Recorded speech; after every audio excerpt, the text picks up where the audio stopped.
One wrong step. A folder of documents scatters across the cold tile floor, and in a coffee shop where everyone just stares down at their screens, no one looks up, no one helps. There's only a snicker from behind the barista counter and a voice, casual, yet just loud enough for everyone to hear. "Look at her. I bet she lives in a van." Nora Bennett bent down, her hand trembling as she picked up each paper, scattered like the wings of a trampled bird. The paper was stained with water, the ink smudged, and the corners of the folder were creased from the impact. But she said nothing. No arguing, no pleading, no apologizing. She just silently gathered the pieces of her life on the surface. The Maple and Steam coffee shop in downtown Denver seemed peaceful that morning. People lined up for coffee, typed on their laptops, and chatted softly. But beneath that calm surface lay contemptuous glances, venomous whispers, and a kind of cruelty that doesn't need to be loud. Nora hadn't walked in there to ask for money, nor was she there to escape the biting cold of the dry winter morning.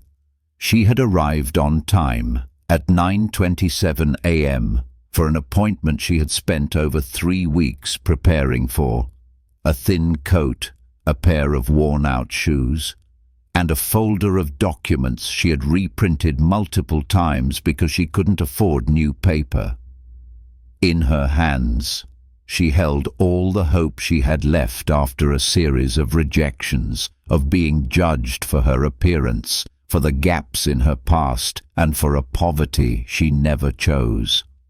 But what Nora didn't know was that someone else in the coffee shop that day was watching, saying nothing, not interfering, just quietly observing every action not hers, but of everyone who reacted to her presence. A man sitting in the corner, wearing a hoodie, cupping a black coffee, no sugar, that had long since gone cold, and in that silence, things that seemed small began to pile up. A glance, a sarcastic smile, a glass of ice water, intentionally slammed down too hard, a child crying over a dropped toy, an elderly man fumbling with his wheelchair as his wallet fell to the floor. Every action, every choice, and only one person in that room chose to stand up. Have you ever been judged by your appearance? Have you ever been ignored in a room full of people? Have you ever wished that just one person would truly see you? Nora had no idea that this day, the day she was on the verge of breaking, would be the day that changed everything. Not just for her, but for those who had mocked her, and for a system that seemed impossible to change. What happens when the one being scorned is the very person who will soon be in charge? And what happens when the silent observer stands up, pulls out an employee badge, and turns out to be the founder of the entire company? The morning sun streamed through the large glass window of Maple and Steam, casting a cold sliver of light onto the beige-tiled floor. Outside, Denver began its day with the hurried rhythm of traffic. But inside that coffee shop, time seemed to stand still for Nora. She sat there at a table near the window, still clutching the folder, now damp with cold water. Her faded grey coat clung to her like a second skin, and her slightly disheveled hair caught the pale light. But what made people turn away wasn't her appearance, it was the feeling that she didn't belong. Behind the counter, Kyle Harris, the barista with a polished look but a perpetually mocking expression, leaned against a shelf of glass mugs, sneaking a half-smile in Nora's direction. Beside him, Tasha Wynne, the young woman with a nose ring who often live-streamed during her shift, wiped down a table and shook her head with a look of weary disgust. "Is she here for free samples or to use the restroom?" Tasha whispered, but loud enough for the nearby table to hear. "I don't know. Probably just here to charge her phone and leave." Kyle shrugged, his tone suggesting he'd seen her type 1,000 times. Nora heard everything. She always heard everything. And still, she said nothing in return. Seated in the far corner of the shop, an older man in a deep hoodie, his glasses sitting low on his nose, stirred his black coffee with a small spoon. He didn't take a sip. He just watched, his gaze not accusatory, but unwavering. Nora stood up after a few minutes of silence and walked toward the counter. "Hi, I have an appointment with Rachel Donovan at 9:30, she said, her voice soft but clear. Kyle looked her up and down, his eyes lingering on her frayed shoes. "An appointment? For what? The branch management training program," Nora replied, holding the folder to her chest. Tasha burst out laughing. "Management? That's cute." Kyle feigned a look at his watch. "She's in a meeting. You can wait, if you want." Nora nodded, quietly returning to her seat where the sunlight was now casting her shadow against the wall. No one offered her a glass of water. No one asked her anything else. She just sat there, her hands folded over one another, clutching the folder as if it would disappear if she let go. In the corner, the older man still hadn't looked away.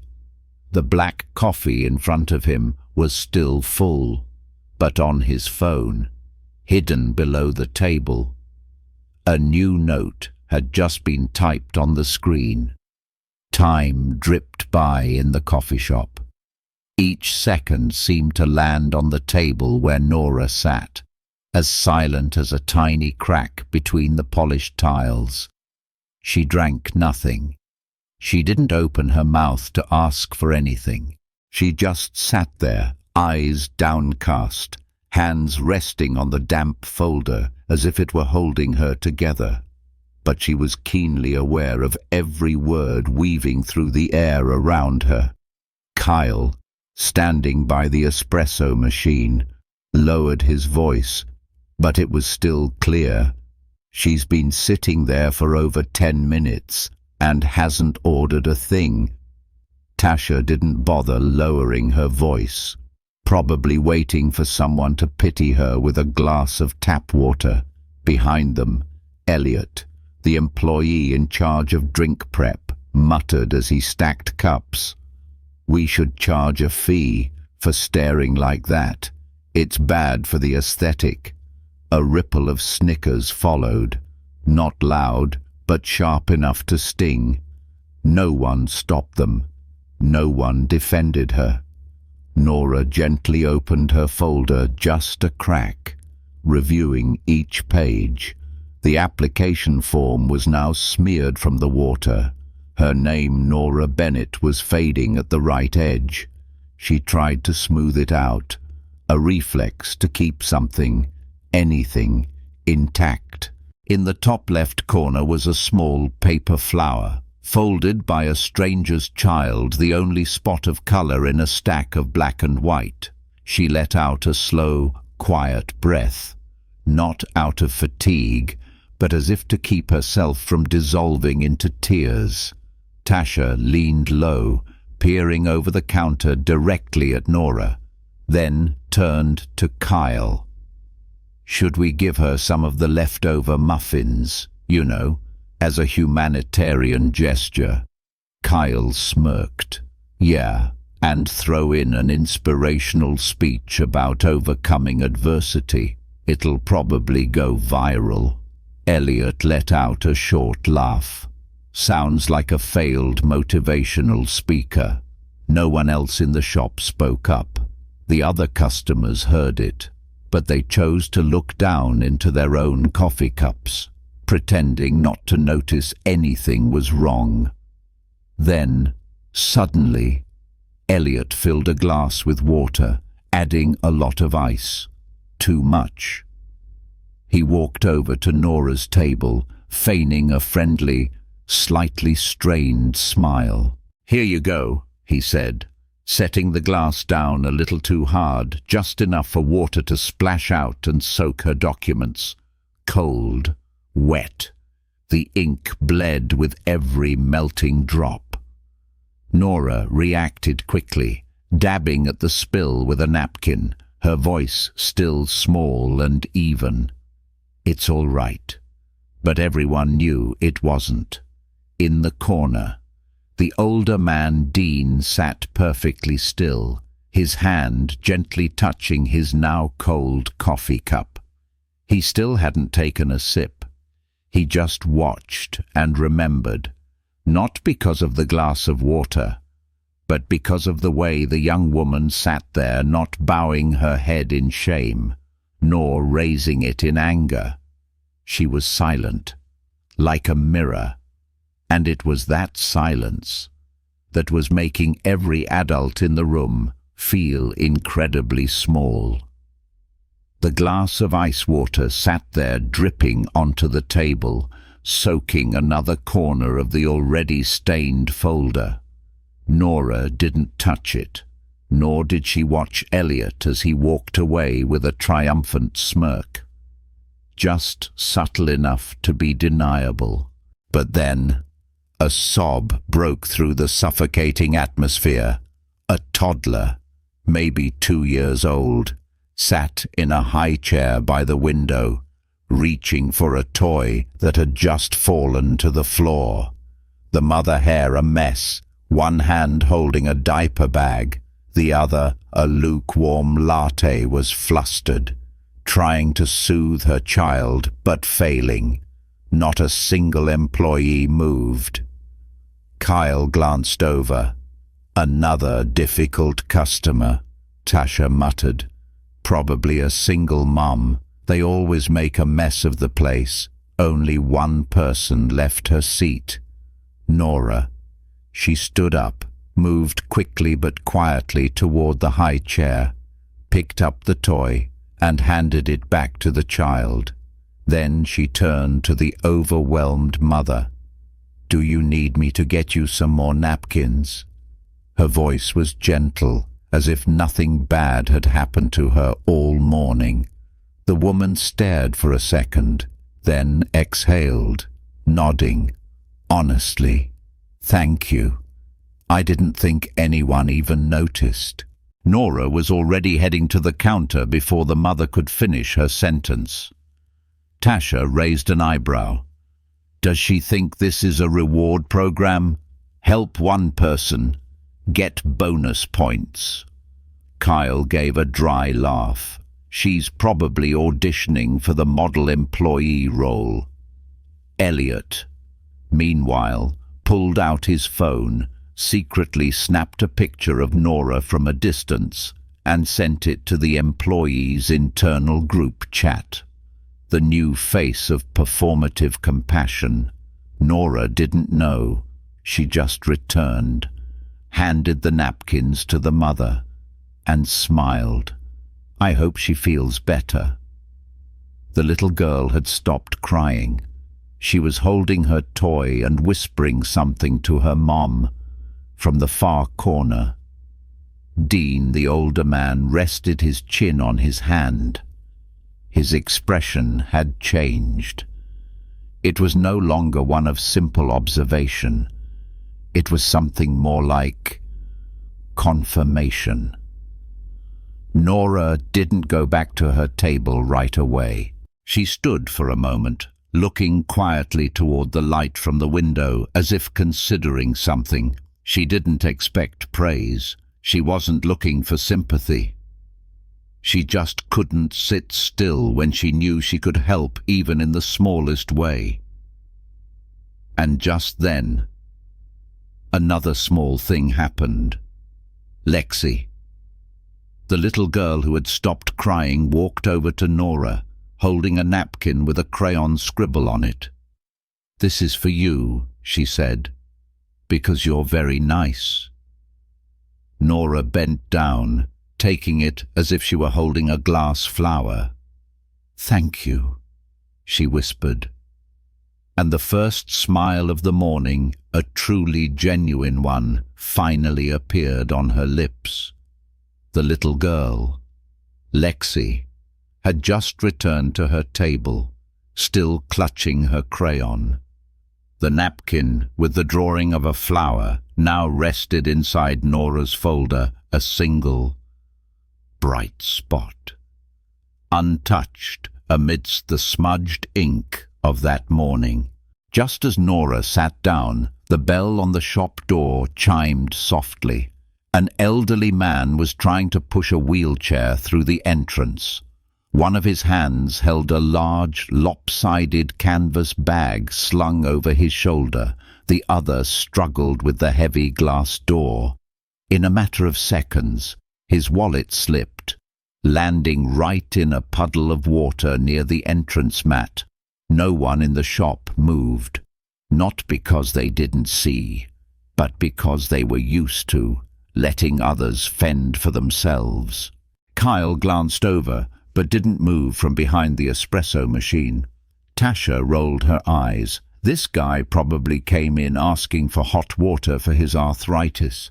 From behind the pastry case, Elliot muttered, "Did this place turn into a charity station or something?" Nora stood up. Without hesitation, she walked over to the old man, crouched down slightly, and picked up the wallet with both hands, as if afraid of bruising it. Then she gently adjusted the strap of the bag that was slipping off his shoulder. "Be careful, sir. The strap on your bag is about to slip." The old man looked at her, his eyes shining with an unspoken gratitude. "Thank you, young lady. People don't seem to notice things like that anymore." Nora just smiled. "I still do." She didn't rush back to her seat. She looked around as if checking to see if anyone else needed something. That gaze wasn't an employee's. It was the gaze of someone with the mindset of a leader. It was instinctual. Returning to her seat, Nora didn't realize that this time Dean had leaned slightly out of the shadows, his eyes no longer hidden by the brim of his hood. The phone on his table lit up. A new note had just been added. "Willing to act without being asked." Noted. But the story didn't end there. Just a few minutes later, another elderly man sitting near the corner window softly raised his hand. He looked lost, as if trying to get a server's attention.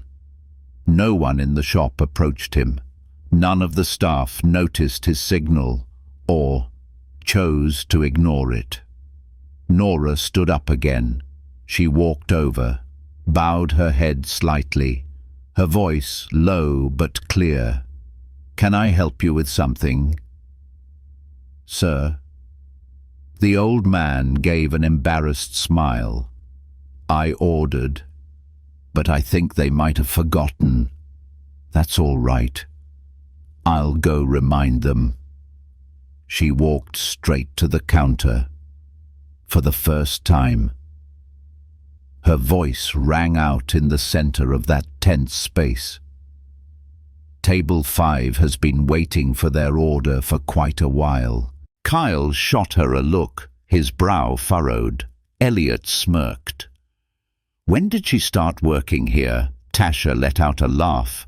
"She must think she's competing for Miss Congeniality." But this time, no one else laughed along. The nearby customers started to look up. Their expressions were different. Nora didn't respond to a single word. She just nodded to the old man, giving him a reassuring signal before returning to her table. The light from the window shone on her hair, a light that, until today, no one in the shop had ever noticed. Until now. And at that exact moment, Dean lifted his head completely, his gaze unusually sharp. He picked up his phone. He typed one final line. Does the right thing when no one is watching. She's the one. The atmosphere inside Maple and Steam began to shift. No one said it out loud, but something in the customer's eyes had stopped seeing Nora as a stranger. They began to see her as the only person doing the right thing. And then a harsh sound shattered the air. Clang, thud. A tray of muffins had fallen from the hands of a young employee. The pastries scattered, some hitting the leg of a table and crumbling to pieces. A frustrated sigh from the counter was heard almost immediately. Tasha stomped her foot, crossing her arms. Tyler, seriously. That's the third time this week. Tyler, about 18, with the eyes of a deer in headlights, froze in the middle of the tiled floor. His trembling hands clasped together. He bent down and began picking up the muffins with his bare hands. No one helped. No one looked at him like a colleague. Kyle gave a half smile, not bothering to hide his contempt. We should have kept him in the back washing dishes. Tasha let out a dry laugh. Or sent him back to kindergarten to learn how to hold a tray. The entire shop went quiet. There was only the sound of rolling pastries and the breathing of a boy trying not to cry in a room full of people. And then Nora knelt down. Without a word, without a single glance toward the counter, she lowered herself to the floor beside Tyler. She gently picked up each muffin crumb, placing them in a small trash bag. She placed a hand on Tyler's shoulder and whispered something no one could hear, but it was enough to soften his face. The trembling in his fingertips disappeared. A weak, shaky smile, then a real one. For the first time that morning, Tyler smiled. Dean, the old man in the corner, didn't blink. He wasn't taking notes anymore. He was just watching. Nora stacked the intact muffins back on the tray. No complaints, no judgment. She stood up, wiped her hands on a napkin, and returned to her table as if nothing had happened. But things were still happening. Immediately after, Lexi, one of the veteran employees, silently raised her phone. She secretly took a picture of Nora helping Tyler. No shutter sound, no flash. Then Lexi opened the internal employee group chat. Look at her, training the new guy, future CEO, a laughing emoji, a mocking sticker, a few likes.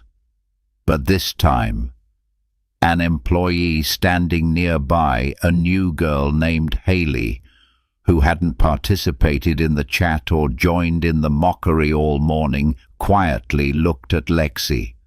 The look in that girl's eyes was no longer silent. And at the corner table, Dean had opened his phone again, not to take notes, but to send a text message, a signal. A decision was being made. At that moment, the door at the back of the shop, the one that had been quietly closed all morning, creaked open.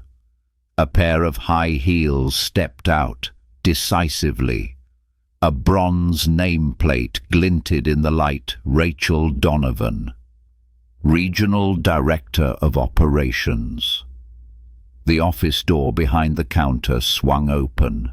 Not forcefully, but just enough to make every head in the shop turn. The sharp tap of heels echoed on the wooden floor.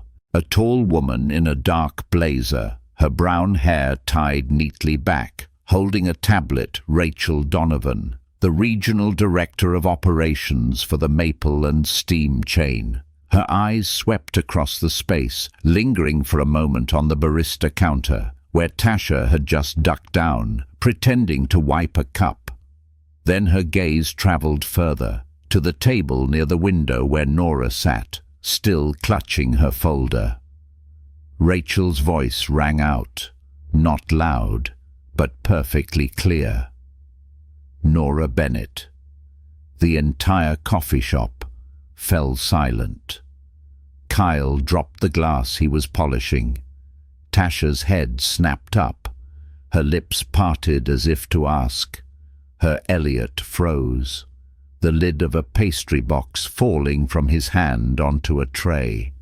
Nora shot up instinctively, adjusted her sleeve, picked up her partially wet folder, and stood straight. "Yes, that's me." Rachel smiled, the first genuine smile of the morning. "I apologize for the wait. Thank you for your patience." The color drained from Kyle's face. Tasha was frozen solid behind the counter. Elliot muttered, "What is happening?" Rachel walked directly to Nora's table and extended her hand. "I've been looking forward to this meeting." A simple sentence, but powerful enough to shatter the masks the veteran employees had been wearing all morning. Nora lightly took Rachel's hand, their handshake brief but firm. "Thank you for seeing me." Rachel gestured toward a table in the quietest corner of the shop. "Let's sit at the back table. I'd like to review your file with you and share a few things about this branch." They walked past the counter where all eyes were fixed on them, but no one dared to speak. Only Dean's eyes from his corner were still following them, but no longer in secret. Tasha whispered, "Wait, don't tell me." "That was a real interview," Kyle stammered. But she looked homeless this morning." Elliot looked over at Dean and began to notice that the man's back was strangely straight, rigid, and then Dean stood up, no longer hiding in the shadows, no longer with the posture of a tired old man. He pulled off his hoodie and smoothed down his salt and pepper hair. The grey hoodie could no longer conceal the powerful frame of the founder of Maple and Steam, Dean Whitaker. Rachel looked up, her eyes bright with recognition. "Mr. Whitaker, you're right on time."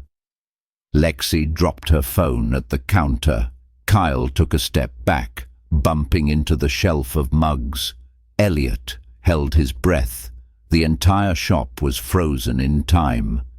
Dean gave Rachel a slight nod, then turned to Nora. "If I may, I'd like to join this discussion."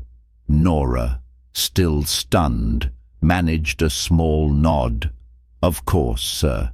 And then Dean turned toward the counter. His voice didn't need to be sharp, but there was a cold, steely authority in every word. "Kyle Harris, Tasha Wynne, Elliot Brooks, would you please join us for a moment?" The three of them stood there, paralyzed. A few customers started pulling out their phones. No one was recording, but maybe, not yet. Dean didn't repeat himself. He just waited.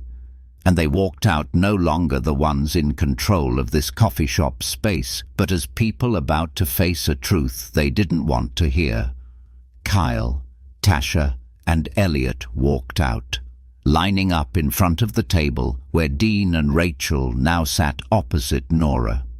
No one said anything. No one was smiling anymore. The cruel jokes were gone, replaced by a silence so tense it was suffocating. Dean didn't need to look at a file. He didn't need notes. Everything he needed to say had been recorded in the memory of a man who is always watching when no one thinks they're being watched. He began, his voice low and steady, I assume. You all know who I am by now. No one answered. Just a few slow nods. Dean nodded slightly. Good. Then I won't waste time talking about myself. Instead, I want to talk about her. He turned to Nora. The person you laughed at this morning, the one whose file you splashed water on, the one you secretly photographed, the one you mocked as if she didn't deserve an ounce of respect. Kyle swallowed hard, his eyes darting toward Rachel. Tasha began wringing her hands together. Elliot stared at the floor. Dean paused, then placed both hands on the table. The thing is, she wasn't here to ask for a job. She already has one. The atmosphere shattered like a balloon pierced by a needle. Rachel nodded in confirmation. Dean continued. Nora Bennett was selected for our senior management program, one of the most rigorous selection processes at Maple and Steam. And this branch, he looked directly at the three of them, is where she was sent to observe the team to evaluate the environment before officially taking over as manager. All three employees stood there, stunned. She wasn't here to beg for a chance. Dean said, looking at each of them in turn, she was sent to evaluate you to see if you were worthy of working in the system I spent my life building. Tasha's mouth fell open, trying to say something, but no words came out. Kyle took a half step back, as if wanting to flee. Elliot shut his eyes. Dean didn't stop. I sat there for 2 hours. I heard every word you said, every sarcastic comment, every contemptuous glance. His voice was still soft, but each word landed like a hammer on the cold stone floor. She didn't need to defend herself. She didn't need to react, because the way you all behaved spoke for her. Nora remained seated, her hands resting on the now drying folder, her gaze gentle but unwavering. Dean turned to the customers in the shop who were no longer pretending not to listen. He spoke clearly. I want every Maple and Steam branch to have a leader like her, someone who knows to kneel down and pick up crumbs with a new employee, who knows how to wipe away a child's tears, who knows how to stand up when no one else dares. He turned back, this time looking deep into each of their eyes. And you, he paused, have just lost your chance to be a part of that future. No one objected. There was nothing left to say, because the entire truth had been proven by their own actions. Dean stood there, in a space that seemed to have stopped breathing. Everyone from the staff, the customers, to Nora herself, had their eyes fixed on him. He looked toward Rachel and gave a slight nod. Then he turned to Nora, a faint smile appearing, not for show but warm and solid as a rock. And for everything I have seen today. He paused, looking around as if to ensure everyone was listening. I am very proud to announce that, starting next month, Ms. Nora Bennett will officially become the branch manager of Maple and Steam, downtown Denver. No drums, no special effects, just a wave of air that seemed to push back, leaving those who had mocked her standing in stunned silence. A few customers began to clap softly, then it quickly grew into real applause. A woman sitting nearby turned to her daughter and whispered, "Look closely at this moment, sweetie." Kyle took another step back. Tasha covered her mouth, her eyes turning red, not with joy. Elliot couldn't lift his gaze from the floor. Nora didn't say anything right away. She just stood up slowly, her hands still clutching the folder, her eyes meeting Dean's in a wordless moment. "Thank you, sir." Her voice trembled slightly, but it was clear. Dean nodded. "You don't need to thank me. Nora, you earned this yourself." He turned to the 3 former employees, who now had no authority left. "Perhaps you've learned something about humility today. Or perhaps not." His gaze was ice cold. "I am not making the decision about whether you will remain here. The person who will do that." Dean turned to Rachel, who had been sitting pensively all along. "Is Director of Operations Rachel Donovan. She has full authority." Rachel nodded slightly. "I've seen enough. I know what I need to do." Dean looked at Nora one last time. "As for you, I look forward to seeing how you will renew this place in the same way you entered it, without noise, without power, but in a way that made the entire room change." Nora bowed her head slightly, not with pride, not with arrogance, just a silent acknowledgement that something right had been seen. Dean walked away, needing no escort. He didn't leave like a boss. He left like a man who had found what he believed in. Behind him, Tasha asked Rachel, her voice trembling, "Do we get a chance to make it right?" Rachel looked up, her voice cold but fair. "I don't rule out the possibility of change, but it doesn't come from words. It comes from actions." Nora didn't intervene. She just turned back to the table, the one where she had been mocked all morning for the first time, as the person responsible for this entire space, after Dean left. A long silence fell over Maple and Steam. No one spoke. No one went back to work right away. It was as if the entire space was learning how to breathe again.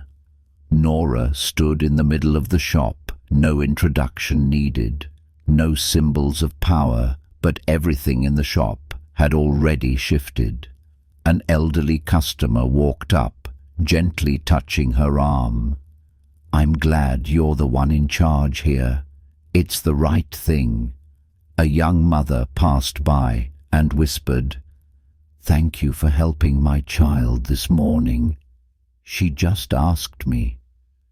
"Why does everyone listen to her?" I told her. "Because she dares to be kind." Tyler, the new employee who had been mocked for dropping the muffin tray, approached Nora, his hands still fumbling as he retied his apron. If you need me to help with anything, I'm ready to learn."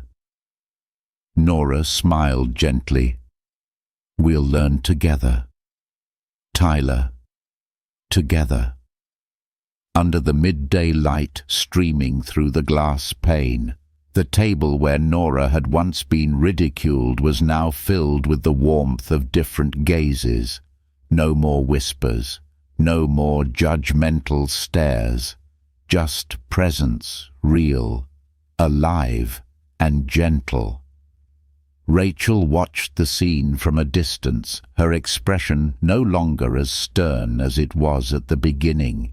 She knew she had just witnessed a crucial turning point for this branch and for the entire system.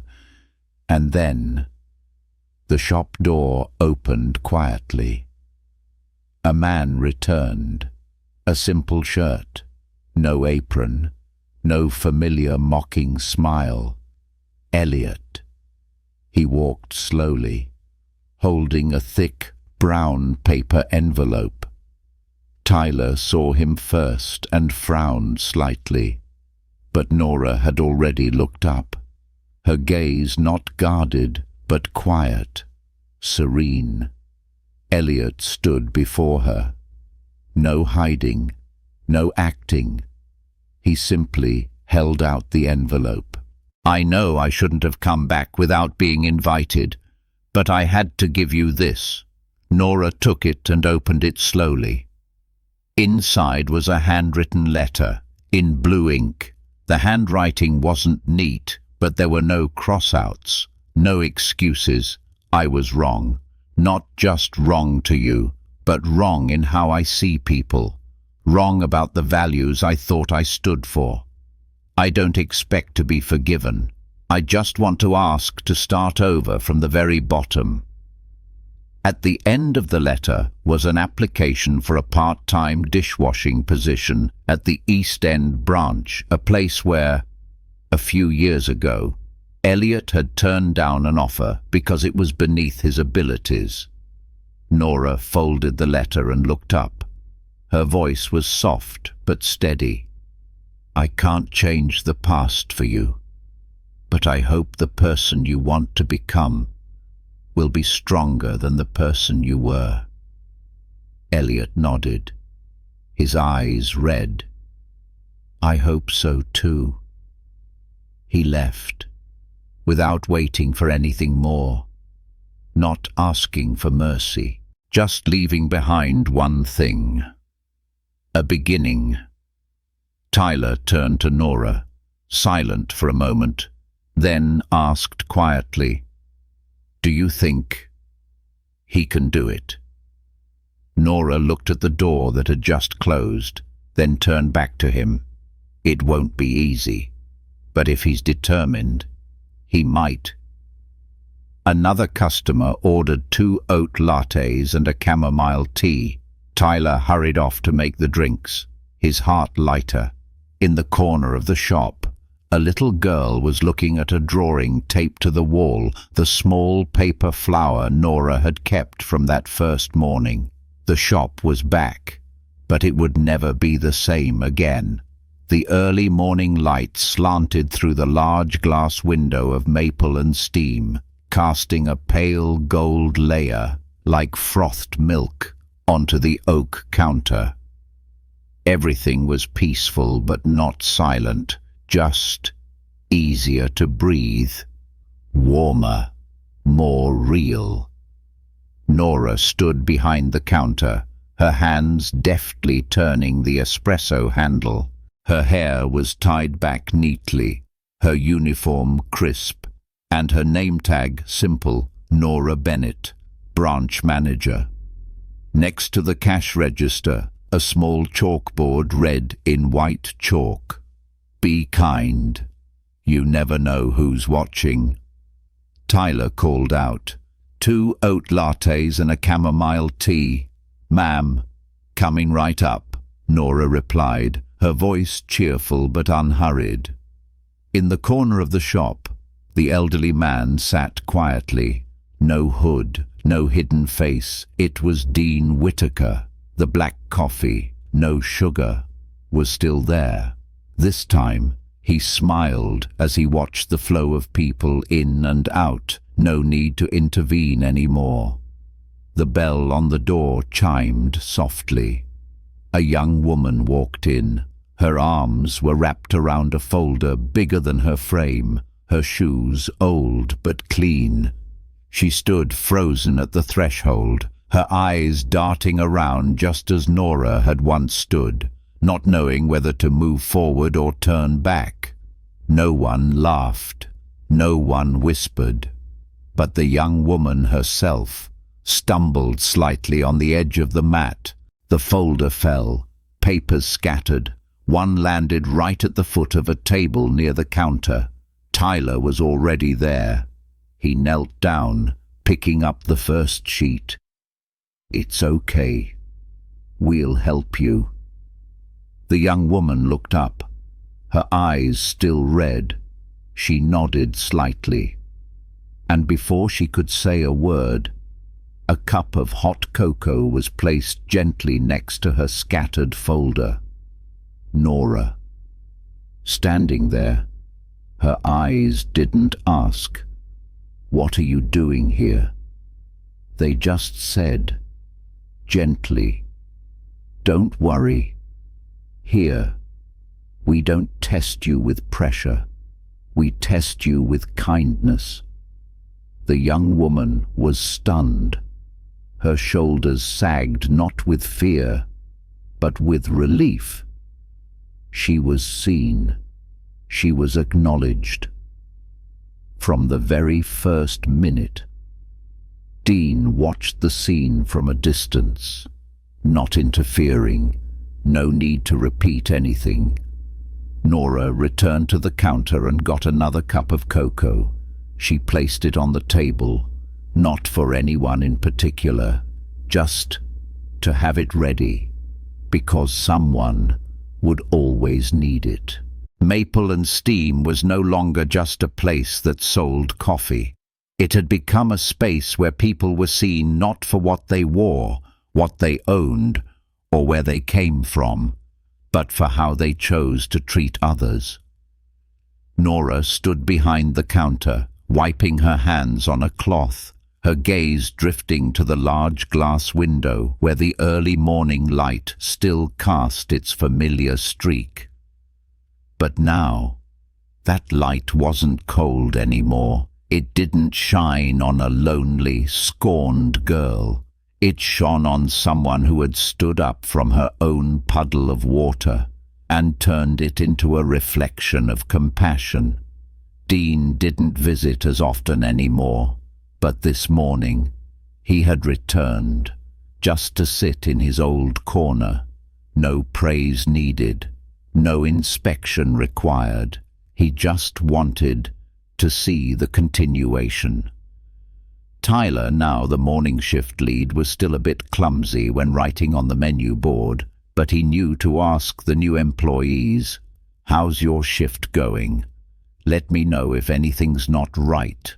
Haley, the girl who had once been silent in the mocking group chat, was now the one who proposed printing an internal version of their culture commitment. Don't judge anyone by their appearance. Don't define anyone by their first mistake. And always be the first one to help someone who has fallen. Nora nodded as she read the draft. No edits needed.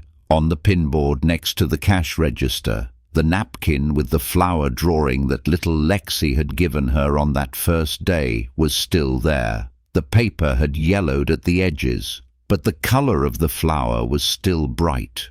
An old woman walked in, joking that every time she came here, she got a free smile.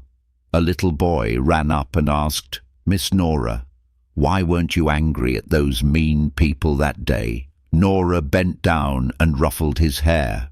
"Because being angry is easy, but choosing not to be like them is hard, and hard things are worth doing." Once, a shy student came in, asking to apply for an internship. Nora didn't ask about her GPA. She didn't ask about her computer skills. She asked, "Have you ever stopped in the middle of being busy, just to help someone?" The girl nodded. That's enough to start. The shop didn't need slogans on the walls, because the people there were living signs themselves. Nora closed the ledger at the end of the day. She took one more cup of cocoa, placing it on the table near the window, in the same old spot, with no name on it. Whoever needed it would find it, just like she had once found light in an action no one saw. Then she stood up straight, adjusting the name tag on her shirt. Not because anyone was watching, but because now she had become the person she herself had needed on her worst day. Because sometimes you don't need power to change an entire system. You just need the courage to be the first one to say, "I will be different," and even more courage to remain kind, even when no one thinks you deserve to be.